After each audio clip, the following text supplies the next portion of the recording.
guys, welcome back to my channel. In this video, I'm going to be replacing my motorcycle chain. I've been putting this off for a very long time until I realized I definitely need to change it out. So I'm gonna show you guys how to do that. And I like to think that my channel kind of shows you if I can do something, so can you. And in this video especially, if I can do this, so can you. I feel like changing out your motorcycle chain might seem intimidating, but I'm gonna show you it's actually pretty simple. It doesn't take that much time or effort, and you can do it too. So let's go. So this is the chain that I got. I think it was from Sprocket Center, Sprocket City. I don't know. I gave them a call and they were amazing. They really helped me out because I wasn't really sure what chain to get or the sprockets. I ended up just getting the chain. So this is the one that I got in gold. If you want to get your stuff from them, they're so informative. They will literally tell you exactly what you need and make sure you have all the right tools for it too. They also recommended that I get a chain breaker, riveter, tool, all in one thing. I'll have it linked here somewhere, or you'll see it in the video. That's going to be very useful for this video. Another thing I want to mention is you can choose the length of your chain depending on how many links you need. So mine was 110, for example. And for the master link, I got a rivet style. That's the recommended one over the clip style. This is what a clip looks like. It basically is the only thing that holds your chain together, and so it's not as reliable versus the rivet style where you flare the pins so it stays more secure. All right, so first thing we're gonna do is break the chain, the old chain that I have, and I got this. So this is an all-in-one chain breaker, riveter. These are mushroomed out purposefully so that they don't come out. Ideally, you'd want to grind these down so that it's all flush, so that I can then use this tool to push the pin through and break the chain. But you don't really need to do that. This is meant to break the chain just by getting it on there. So I'll show you guys how to do that, and then we'll be able to break this chain without having to grind it down. This piece is the TPC 210, which goes on this end, the back end. You're going to align it here and tighten that like so. And then you're going to be using this piece, which is the PBS 210. And this is actually going to be going in like that, and you're going to tighten it, and that's what's going to be pushing the pin through to break the chain. This is a 14, and then we're just gonna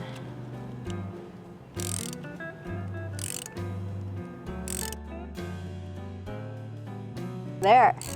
That feels like I can't even, yeah, it fell. Perfect. Yeah, you don't need to grind it at all. Oh my gosh. Those videos saying that you're gonna break your chain breaker, lies. Well, maybe. Okay, so this is what we just pushed out of there. Crazy. And as you saw, the chain just came apart. So there's no going back now. Yeah, that was easier than I thought it would be. And this chain is so grimy. I'm gonna go put some gloves on because my hands are getting. So this is the new chain that we're going to be putting on. I got gold, I'm really excited about it. I'm gonna show you guys a trick on how to get the new chain on using the old chain. This is just in case you don't wanna have to take off these things to kind of access the rear and front sprocket. So this is just a little hack. So we're using the master link to just connect these two, the old and the new. So we can run it through by rotating the rear wheel.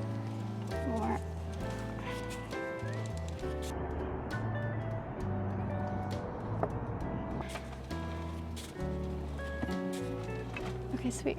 You can undo that. Oh, and I should probably mention you should have your bike on a rear wheel stand or a center stand. The next thing that we're gonna do is loosen the axle nut. This allows us to make adjustments of the rear tire to move it forward and backward. There. I used my foot because this thing was crazy. Or you could just use a breaker bar, whatever. Anyways, just gotta get this loose. You don't have to undo it all the way. So we're gonna loosen up these back ones as well. Okay, so I'm going to be using this 5mm and putting it right here.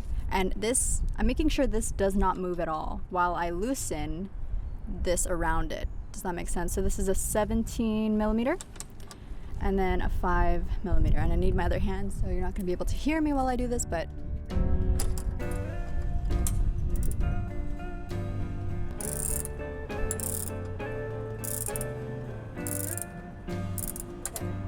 Same on the other side.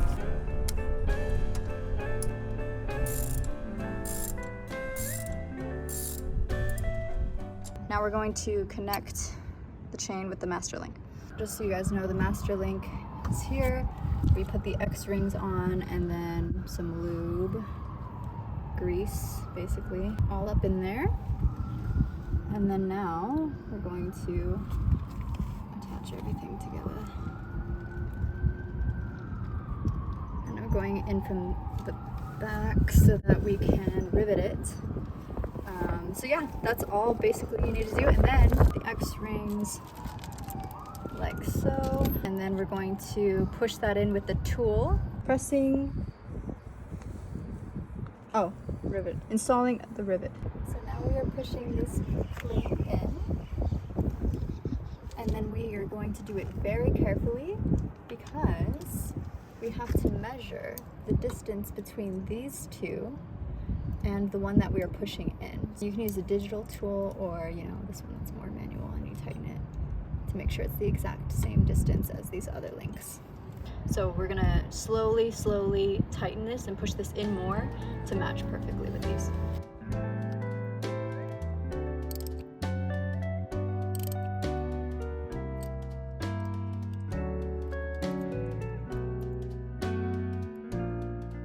Yeah, this is perfect. Good job. Okay, we still need to use this tool to measure the distance. I'm gonna do a voiceover because there's a lot of wind noise in that video, but there's a good rivet flare and a bad rivet flare. You do not want a bad rivet flare because you can end up breaking it actually, and that's not good. So don't over tighten it. Here's an example of the tool that we were using. After riveting, measure the flared pin. Do not exceed the max rivet diameter, and it has the max rivet diameter there. And then also here is the tool that we're going to be using, so that goes in that end, and that's what's going to be flaring it out. And then also you need the piece on the end. So align that perfectly with the back of the pin that you're going to be riveting, and then just tighten it like so. And then we're going to slowly, I kind of sped through this part, but keep flaring it slowly so that eventually the measurements match the other links. That's a lot of slack. That's too much slack, okay? Here's the drive chain. Keep the chain adjusted and lubricated. So this is the measurement, 1 1/4 inch free play. So that's how you measure the free play. We're gonna definitely have to tighten this. Okay, we're gonna use the 5mm Allen. And a good way to make sure you're doing the same on each side, if you don't want to count how many rotations you do, is just to go based off of these markings right here. As you can see, as I'm tightening it, pushing this in ever so slightly. Oh, that's way too tight. And then you're just gonna keep making micro adjustments and measuring in between. So you wanna make sure you get that free play exact so that your chain is adjusted with the appropriate amount of slack. And I was pretty happy with this. I was able to get it pretty exact to where I wanted it to be. And now I'm going to be using a torque wrench to tighten everything. So the axle nut at 65 foot-pounds, you just wanna make sure you tighten this slowly until you hear a click.